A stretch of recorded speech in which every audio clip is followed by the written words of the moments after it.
Shabbat Shalom, my friends. It's mid-August. By now, most of you, though perhaps not all of you, have heard the very good news this week. To reveal all of my biases at once, lay them out on the table, I am personally thrilled by what has happened. And certainly many of you who join regularly in our weekly search for wisdom and values will be pleased as well. To be fair, this announcement during this week probably won't rewrite the history of the 21st century, but who knows? So here you go. Yes, it's true. My publisher has given preliminary approval for my next book, a proposed study of significant moments in Jewish intellectual history. I am verklempt. It's great. Isn't that great news? Oh, you probably thought that I was referring to the announcement this week regarding the opening of diplomatic relations between Israel and the UAE, the United Arab Emirates. Sure, that was also important. Or were you thinking of that major and wonderful New York Times essay that appeared this week, counseling us to stop worrying about the weight that we gain during this period of coronavirus and quarantine? I read that essay 3 or 4 times over. I was enthralled. Well, that's good news too. Or were you thinking about the selection this week of Senator Kamala Harris, informally known as Mamala, to be Joe Biden's vice president, running mate? Okay, yes. I guess that also received a lot of well-deserved press coverage. But after 5 months of fear, of loss, of isolation, of grieving, of anger, and of confusion, we actually have a bunch of good reasons about which to smile. And when we do smile, please be aware that we're smiling. Be aware of the moment. Hold on to the possibility, and I would like to affirm personally what I believe to be the probability that the coming months may very well contain many other occasions of good news. Even though our skies will remain very cloudy, even though they will remain frighteningly stormy for a long time to come, we need to hold on to our moments of happiness. We deserve them. We need them. Okay, our Sedra is Re'eh, Deuteronomy 11:26 and following. This is the 3rd section of Moses' valedictory address to the Israelites at the very, very end of the 40 years wandering in the desert.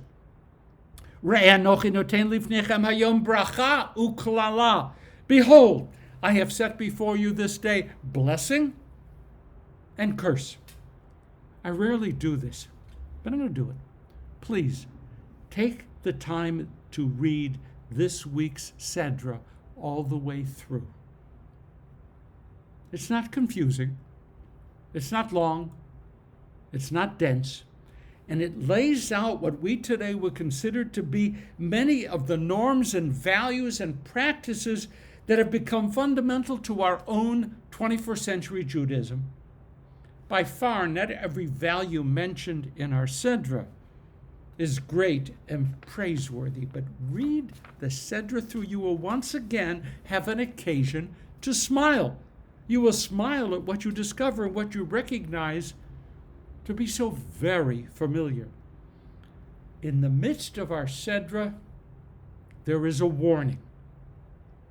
False prophets will arise in the midst of our people.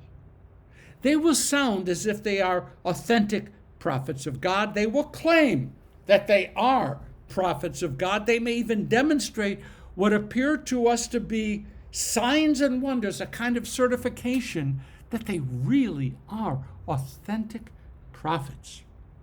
But it's up to us to know the difference, to reject the false prophets wherever they appear and to remove them from our midst. But how does one know that a prophet is false? Especially if that prophet brings along all of the bells and whistles that should indicate authentic. Listen. You don't need miraculous proofs. You don't need earthquakes and thunder. Just listen.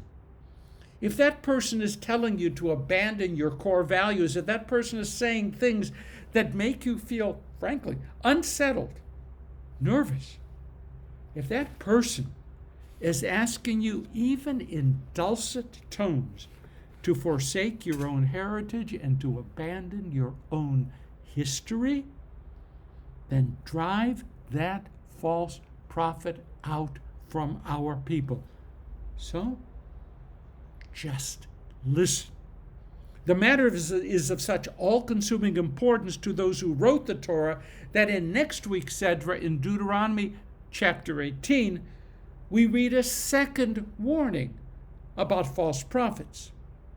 It's highly unusual in the Torah. In our Sedra, the warning is about self-aware false prophets, scoundrels and cheats. They know who they are and what they aren't. In Deuteronomy 18, the warning is about sincerely mistaken false prophets. In either case, listen to what these self-appointed, self-anointed prophets are saying. Listen, and then reject them. Abram Joshua Heschel's masterwork is called simply The Prophets. Though I've already urged you to read this week's Sedra, unusual, because of the richness of Jewish tradition that is found there, I strongly commend to you Heschel's The Prophets. Despite its length, despite its complexity, despite its penetrating wisdom, its undeniable demands on our minds and souls, not many books are masterworks. Heschel, the prophets. It's been a long time, but I still remember Heschel's emphasis on what he called divine pathos. God is in agony over the behavior of the Jewish people. God is suffering because of our too casual willingness to reject what God expects of, hopes for from us. God is deeply invested in our success as creatures who are B'Tselem Elohim, in the image of God. God cries out in pain, and it is the true prophet who hears that agony and who then transmutes that agony into words which are delivered as a message to the people. God's suffering becomes the prophet's suffering. Amos chapter 8 highlights part of the prophet's dilemma. Quote, when a lion roars, who cannot but be afraid? And when God speaks, who can but prophesy? Like it or not, the true prophets are overwhelmed by God's agony. They have no choice but to speak, no matter what the cost. Jeremiah chapter 4 epitomizes another part of the prophet's dilemma. Jeremiah cries out, may I, my innards, my guts are twisting in agony, and I cannot but speak. The prophet becomes God's voice. The prophet becomes the voice of the widow, the stranger, the other in our midst. The prophet becomes the voice of the economically oppressed and those who are victimized by corrupt courts and repressive and criminal governments. The prophets become the voice of the voiceless, the invisible, the forgotten. True prophets were sometimes even imprisoned for having spoken truth to power, because in the real world, power often gets the last word. Prophets were even at times exiled and killed by our people. The Torah warns us to watch out for those who play to our basest instincts, telling us what we think we want to hear, things that we think that we need to hear. The Torah warns us to be wary of those who see the most complex of problems in the simplest of terms. The Torah warns us to listen not merely to the words, but to the underlying web of subtexts and of unspoken motivations.